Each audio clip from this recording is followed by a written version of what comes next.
ఎన్నికల సంఘం ఈవేళ ఏం చర్య తీసుకుంటుందో తెలియదు. వాస్తవంగా మాచర్ల అసెంబ్లీ నియోజకవర్గ పరిధిలో అధికార విధుల నుంచి Guntur range IG Sarvashreshtha Tripathi, SP Mallika Garg, Karempudi inspector నారాయణస్వామిని దూరంగా ఉండేలా ఎన్నికల సంఘాన్ని ఆదేశించాలని కోరుతూ మాచర్ల ఎమ్మెల్యే పిన్నెల్లి రామకృష్ణారెడ్డి సమర్పించిన వినతిపత్రం మీద శుక్రవారం కల్లా నిర్ణయం తీసుకోవాలని కేంద్ర ఎన్నికల సంఘాన్ని డీజీపీని హైకోర్టు ఆదేశించింది.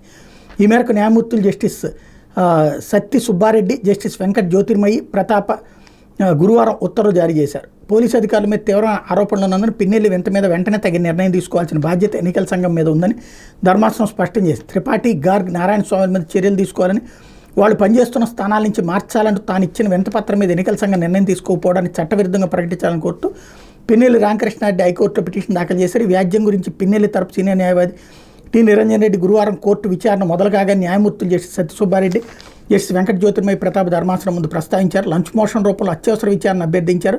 లంచ్ మోషన్ అవసరం లేదు ధర్మాసనం మొదలు చెప్పింది. అయితే నిరంజన్ రెడ్డి అత్యవసరాన్ని వివరించారు. ఈ ముగ్గురు అధికారులు పిన్నెల్లికి వ్యతిరేకంగా ఉన్నారని, ఆయన కౌంటింగ్ ప్రక్రియలో పాల్గొనకుండా చేసేందుకు కోర్టుకు సైతం తప్పుడు సమాచారం ఇచ్చి తప్పుదోవ పట్టించే ప్రయత్నం చేశారన్నారు. ఈవీఎంల కేసులో పిన్నెల్లికి ముందస్తు బెయిల్ మంజూరు చేసిన తర్వాత తిరిగి హత్యాయత్నం కేసులు పెట్టిన విషయాన్ని వివరించారు. ఈ అధికారులపై చర్యలు తీసుకోవాలని కోరుతూ పిటిషనర్ ఇచ్చిన వినతిపత్రం మీద ఎన్నికల సంఘం ఎలాంటి చర్యలు తీసుకోలేదని చెప్పారు.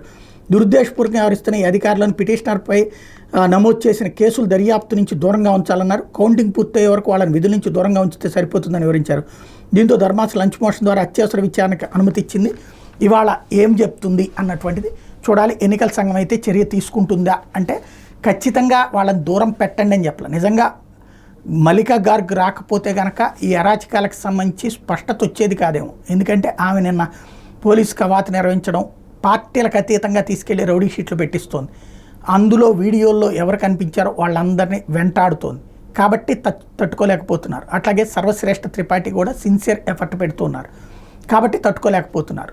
అది ఇప్పుడు ఆయా అధికారులని మూర్తి గారిదైనా అదే ఉంటుంది, ఇది స్వామి గారిదైనా ఓవరాల్గా వైసీపీ అని భయపడకుండా పనిచేస్తున్నారు. కాబట్టి వాళ్ళని భయపెట్టాలన్నటువంటి ప్రయత్నం వైసీపీ చేస్తుంది. ఏం జరుగుతుందో చూడాలి.